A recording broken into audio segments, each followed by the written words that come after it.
রাধে রাধে।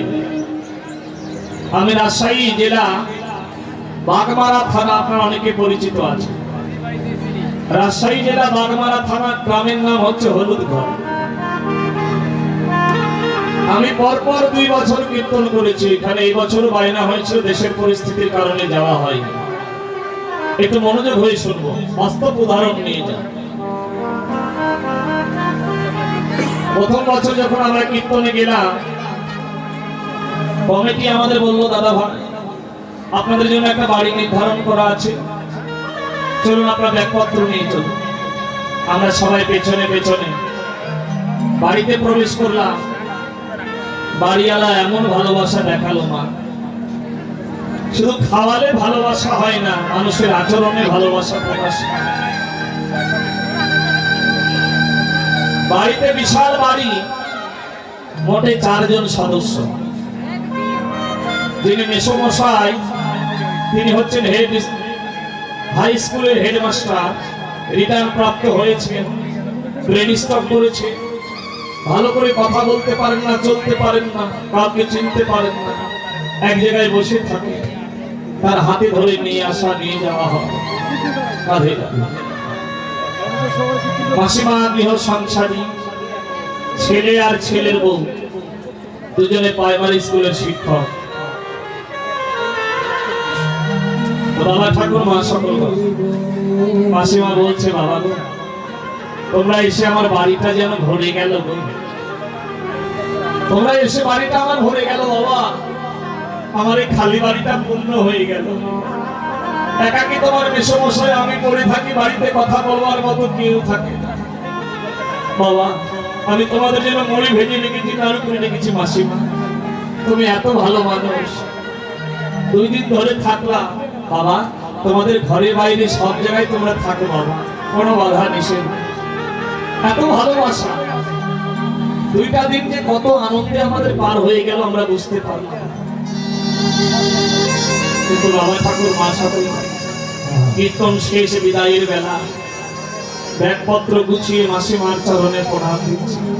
মাসিমা এবার যেতে হবে। চোখের জলে বলছে, বাবা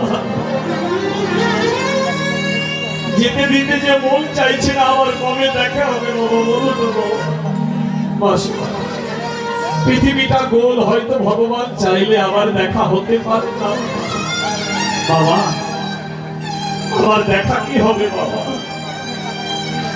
আমার বাড়িটা যে খালি হয়ে যাবে বাবা। মাসিমা যেতে হবে। সবাই চরণে প্রণাম করছে। মাসিমা চোখের জলে যতদূর না গেলাম ততদূর দুয়ারে দাঁড়িয়ে থেকে শুধু দেখেই রয়েছে। কমিটির কীর্তন ভালো লাগাতে আবার পরের বছর আমাদের সেই গ্রামে বায়না হলো, মা আমরা বলবার আগে কমিটি বলে বসলো, দাদা আপনারা যে বাড়িতে আছেন সেই বাড়িতে আপনাদের জায়গা নির্ধারণ করা আছে, আপনারা যান। রাস্তাটা চেনা।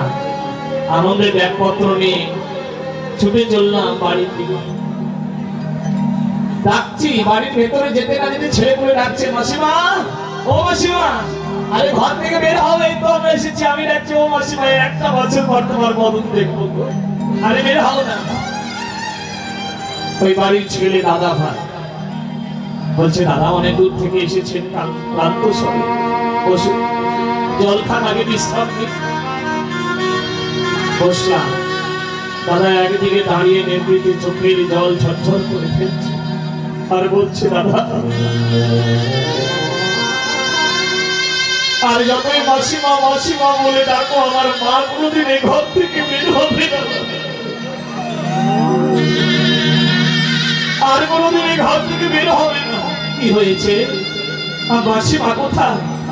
বলে, দাদা আমার মা জনমের মতো চলে গেছে, দাদা মারা গেছে, আমার মা আর নেই দাদা। কি হয়েছিল বলুন? বলে, দাদা ওই দাদা বৌদির কোনো সন্তান আদি হয় না। 6 মাসের জন্য তারা মাদ্রাজ গিয়েছিল চিকিৎসার জন্য, আর সেইখানে তাদের মাতা মারা গেছিল। দাদা ভগবান এমন করে কেন পরীক্ষা দেয় বলো তো? আমি মায়ের একটা ছেলে,